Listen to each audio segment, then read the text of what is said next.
Welcome to the Ken McElroy Podcast, a place to grow your mind and money. Each episode brings you new insight on the entrepreneurial mindset, real estate investing, building wealth, and personal growth.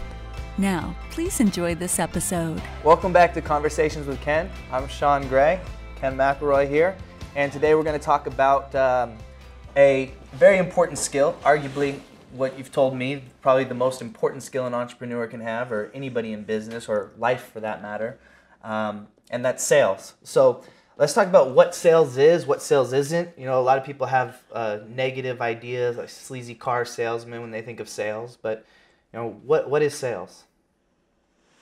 Well, I think that if you're going to succeed in really in anything, I think sales is important, and it comes up at every moment, at almost every single moment. Right. You know, whether you're on the phone with somebody and you're talking to them, even if it's like, I was talking to somebody last night about they were dealing with an auto claim with an insurance company. You know, that's sales. You know, Right. you're calling, you're talking, you're trying to sell them through, you know, the shortest route to a solution, you know, Right. Through all the red tape or, you know, obviously on a business standpoint, it might have to do with revenue, but it might not be. It might be trying to capture a really good employee or a client or an account or a, you know, whatever it might be. Right. You know, or maybe you're negotiating with a copier salesman. You know, I mean, you actually should have skills to be able to negotiate and sell back, you know, Right. and not just be sold.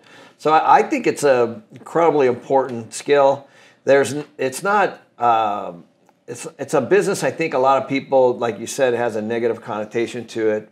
It doesn't have to be. Right. Well, Why do you think it is? Why do you think people have that negative idea of sales? Like, you know, I think it's for what you said. I think a lot of people just get anxiety before they go onto a car lot, for example, because of the process of, you know, the way that they're taught and that whole industry. And I think that in a large way, that industry, or even the boiler room type deal, where, you know, they're on the stock side, you know, that movie, The Wolf of Wall Street, you know, that was a, you know, when I watched that movie, I was like disgusted. Yeah. Like a lot of people looked at it and, oh my God, he's living such a great life. He basically stole money from lots of people by boiler room sales. So you know, those are the ones that make it, you know, have that bad reputation. That make the bad reputation, But honestly, you know, there are ways to close certain things to get, you know, what you want, and honorably, I think. Right. And so it doesn't have to be that. Right. Sales is much more than just a transaction or getting somebody to necessarily sign the dotted line, right? It's more of a relationship, would you say? I would say, not all the time, but it could be a temporary relationship or it could be a long-term relationship. But like when I'm going to buy my car, if I don't have a little bit of sales skills about, you know, the price I want to pay and what I want, Right. you know, then I'm at a huge disadvantage. So I think just having the skill on whatever it is, you know, on even discussing things that, with anybody over anything, whether it's buying furniture or whatever. Right. You know, you know, I hear it all the time on the phone. People are, you know, sometimes they have really poor phone etiquette. You know, where their their sales approach is boom over the head, you Right. know? And you know, it just puts everybody on the defensive. And so I think sales is really, it's the most important skill. I think it has everything to do with when you get out of college with a degree. I think it has everything to do with where you head next. Right. You know, because I've interviewed thousands of people, lots and lots and lots of people. And, you know, you get people with really low energy that come in that are really qualified on paper. And you get people that you just know that they're going to succeed, you know, and they may not have done really well in school, but you just know that whatever they have to do, they're going to fight through it and they're going to do it. And they're basically selling themselves to you. Right. And so people that, you know, that's one great example, I think, and I don't think they teach that very well in school. Not at all. I went to a business university for 4 years, prestigious university, and all 4 years I didn't learn any skill set. Right. They taught me content that was Right. And so I'll give you an example. And so, that's okay. They leave that on the kids themselves. So I think for me, with my two kids, that's what I work on with them. Right. So like Kyle, he was working at my company for a couple of years while he was in high school, but then I made him go out and get a job. And so we would talk about that, Right. And I would say, okay, so, what are you going to ask him? And, so we kind of role play and so he's basically selling himself to the person instead of just answering questions. Right. And so he's learning, just to be conversational, because that's honestly a lot of what it is. Mm-hmm. It's being sincere and honest and just conversational. Right. And people do business with people they know, like, and trust, and you build that through having those conversations, right? So you are building a little bit of a relationship, but I've been obviously bought a lot of cars in my life, and they've got a funnel, that they're working from, and they're trying to, and so you just got to understand that that's part of it, right? And that's probably the toughest environment to go into, mm-hmm. but honestly, it's a great environment to learn in. Yeah. Yeah. How do you negotiate with people that are really good negotiators? Because that's how the world is. So is there a difference between negotiating and sales as a whole? I believe so. Yeah. What's that difference? Well, when you negotiate, I'm reading a book right now, a great book called Split the Difference. Okay. And it was the FBI's top negotiator. Okay. Who's that by? I can't remember his name off the top of my head, but maybe we'll do a book study on it. But he's talking about, like, just in the first part of the book, he's talking about bank hostages. He's like, you can't say, okay, give me half. You know what I mean? Right. He's like, the only option is to get all of them. Right. That's the only single option. So, so there's a process that he goes through called mirroring and all these different mm-hmm. things that you can do when you're negotiating. Right. And so I think negotiating is, I guess, kind of is sales in a little bit, but it's, I think it's not, there's hardcore sales, which is, following steps. Mm-hmm. And then there's, I think, more fluid, negotiations a little more fluid. Right. And there's things in negotiating that like pauses and time, right? Which is why the guy gets up and goes to the general manager and says, "Oh, let me see if we can get you a better deal." You know what I mean? Right. You're sitting there at the desk. Right. That's all pre-prescribed. Right. They're negotiating with you. Mm-hmm. It's part of the sales process, but it's not necessarily. They're not necessarily the same. Yeah. So in your entire career, obviously you're selling every day, like you said, yourself, an opinion, an idea, a property, whatever the case is. Have you formulated some sort of sales process that you kind of follow, or a fluid kind of sales process that you have? Yeah, I don't actually have like a checklist when I'm on the phone with somebody. I think some people do, like if they're selling timeshare resorts or stuff like that. Right. The one thing that I learned early on was what most people don't do. And I usually ask a lot of questions, almost always. So, I think I remember when I was coming out of college, I was interviewing for some company, and the guy's like, "Sell me this pen." You know what I mean? Yeah. And I start going right into why this pen's great. Da, da, da, da, da, da. And now looking back, I'm like, oh my gosh, what I should have said is, what kind of pen do you like? Right. And, do you like what color, what this, what that? So the sales process, I think, always should start with, what does the customer want? Because and I think what happens a lot of times is people go right into sales hard, and they don't even know what the customer wants. Like let's say a housewife. Right.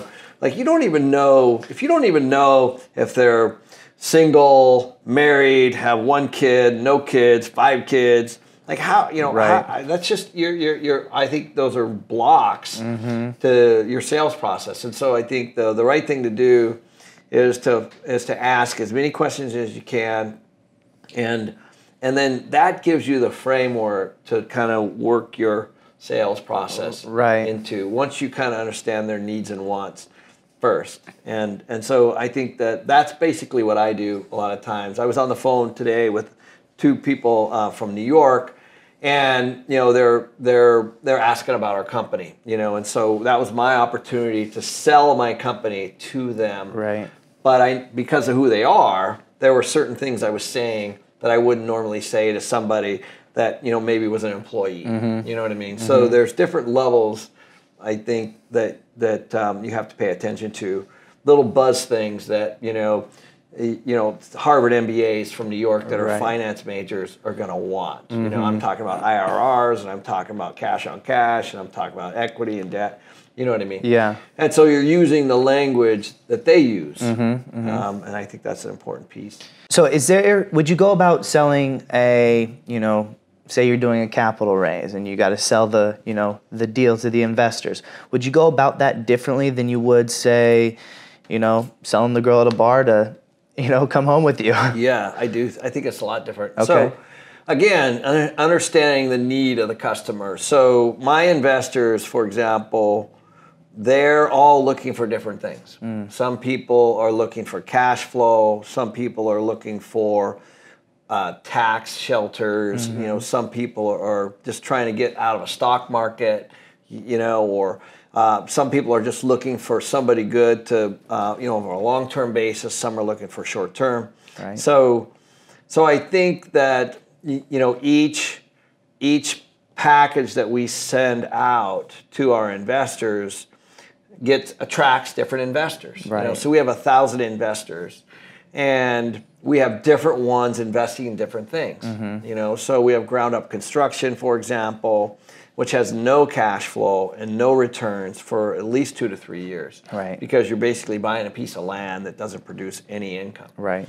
But then we have other investors that are looking for the value add component. The difference being in the two is that the first example, which is, building something new, you got something amazing, brand new, and you're building it for cost, and it's worth a lot more when you're done.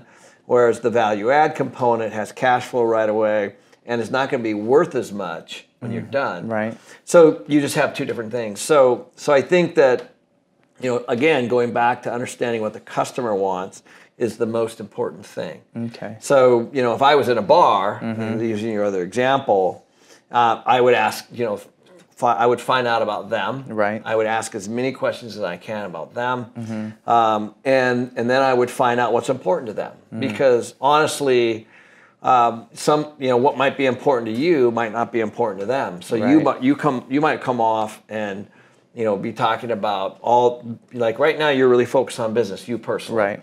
Well, their head might be so far from that space. Right. You know what I mean? They might just be in the middle of perhaps some kind of merger, and they're about ready to lose their job. Right. They can't even relate to you. You know what I mean? So I think you have to gauge your conversation to kind of match the one that's in the person. Be kind of, you need to have empathy for what they're going through at whatever's on their mind. Right. And it doesn't have to stay there, but if you're trying to build a relationship, you have to go to what's important to them. Right. Now, a lot of people, and I'm sure probably some people watching this are thinking, sales, it takes a certain type of person to be a salesperson, or it takes an extrovert to be a salesperson. I'm not a salesperson. What would you say to that person who thinks that it's not a skill that they can learn, perhaps? I would disagree. I think it's like anything. I think it's like eating healthy, working out, running, writing a book, speaking on stage. I think there are things that you can do whoever you are. But there are definitely things that are not natural for people. Sure. I naturally am fine standing in front of a group of people and talking, but I can tell you right now, Robert Kiyosaki is not. Right. Still today. Right. He just isn't. I mean, he's an introvert. A lot of people don't know that, but he is an introvert. And so because he knew that, he went to work for Xerox, and he was selling copiers in Hawaii, and basically business to business to business. And he talks about this. But so you just got to understand who you are. I personally like introverts because usually they're deeper thinkers. They're they're methodical, they're more strategic than somebody just flying off the handle, more of a salesperson, So, But they don't, I think they use that as a crutch sometimes too. They're like, that's just not who I am. And, right. I'm not good at sales. And while they might not be as natural at it, doesn't mean that you can't be. I mean, look at Robert. I mean, seriously, he's one of the more introverted people I know. Right. He doesn't have that many friends. And by choice, it doesn't open up very well, but he's one of the best-selling authors of all time. Right. And so you don't have to be who your natural state might be. And the other thing is I also think salespeople, you can be really an idiot, and you know what I mean, that person that's they're ego-driven and they're it's all about them and they're into material things, and that's kind of what a lot of people view as the sleazy, the salesperson, and but that's okay. I mean, you're going to have both sides of the spectrum, and you don't have to be that either. Right. I think that honestly, standing up in front of a room, you shouldn't take that for granted. You shouldn't wing that. Right. You should be methodical and strategic and very, very thoughtful of what you want to say and how you want to say it. Right. And I think a lot of people take those platforms for granted because, maybe it's more natural for them too. Right. So back to what you were saying about uncovering the potential client's needs, wants, goals, desires, and those things. A lot of people, like you said, kind of skip that process and just kind of go into straight selling their product because it is about the money for them and it is about getting the transaction. And that's kind of what makes it not necessarily a win-win situation, right? Yeah, so I think that you got to look at your own motivation. If you're just trying to put food on your table and you really don't care about the other person, it comes across. Right. Honestly, it does. Like a person selling me a car doesn't really care about me. Some do. Sure. But most don't. Right. For me, when I'm taking people's money for investments, that's all I'm thinking about. How am I going to pay them back? Right. And how is this property really going to produce for them? And is it going to? And how much is going to make? Et cetera, et cetera, et cetera. And I believe it. You know what I mean? And so those are the two extremes. And so I think that the same thing with a relationship. If you're really sincere about somebody, you shouldn't say things that aren't. Right. You shouldn't say things for bad intentions later. Do you know what I mean? Yeah. You just shouldn't. You shouldn't, use the words like "I love you" and all those kinds of things just to try to sleep with them. Right. I mean, I think that's as sleazy as you can get. Right. Definition of, right? No, really, it really is. Yeah, and it's the same thing on the business side. You shouldn't say, "Hey, it's going to do this, it's going to do that, it's going to do this, it's going to produce these kinds of returns," because if it isn't, then you're basically just lying again, and your intentions are bad. Right. So it can happen, business, personal, whatever. It can do, all up and down. Even with friends, and the reason why you're meeting. You know what I mean? Right. Yeah. So I had a lunch last week, and I basically sat the guy had lunch, and I go, listen, I'll have lunch with you, but I don't want you to sit and sell me the whole lunch. Right. Like, you know what I mean? Yeah. I mean, don't look at me as something to pick on, Right. and pick and choose, you know what I Yeah. mean? Like, if you're going to do that, Yeah. I would just soon, not hang out. So how'd that lunch go? It's fine. Okay. But listen, that was on my mind. Right. And that's where I felt the relationship was going. I don't want to be, you know what I mean? Like, again, I'm like anybody else. I don't want to sit there and be a target. Sure. Just like anybody else. Yeah. And so, but it's on me to bring it up, even if it's uncomfortable and he doesn't like it. You know what I mean? Right. That's okay. Yeah. It's not but at least it's off my mind. Yeah. Well, and another good thing about good sales, being transparent, right? And having that relationship. Yeah, absolutely. I'm like, you know what I mean? So, but I think people move through life that way, I mean, when I first lost my business the first time around, like, I don't know, a few hundred people or all the time, all around, and then down to a half a dozen. Right. And so those are good opportunities to see, like, who values you as a person, and who's just kind of hanging on the peripheral for the potential revenue streams or whatever opportunities they might have around them. You know what I mean? And we all have that. We just don't see it. So if someone wants to you know, obviously there's different sales trainers out there, there's different sales things. What's the best way to develop good sales skills and know that the sales skills that you are developing are good and aren't these tactics of the sleazy salesman out there who are just trying to get the sale? I mean, obviously, other than KenMcElroy.com, of course. Well, I think, first of all, I think there's a lot of really good sales training out there. I believe it starts with just pure personal development. You know, obviously, you know, I love Blair Singer, Blair Singer Academy. You know, he does sales training. He does what's called Train the Trainer. And, you know, he comes at it from a lot different, you know, he comes at it from a personal development, you know, standpoint. But I think, you know, I think that you just got to start reading books and start attending some of these things. And you actually need to invest in yourself a little bit.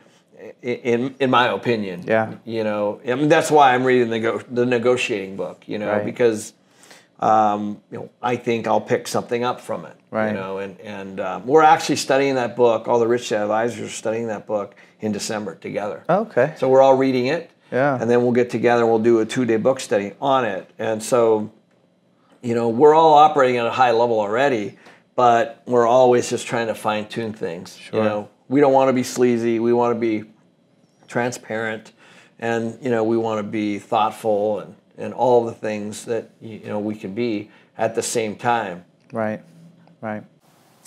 Another great conversation about sales and some takeaways. Uncovered people's needs, wants, goals, and desires. They have the answers within them, right? And you know, have that conversation with the people, right? It's that simple. All right. Anything else you want to say about sales? No, I think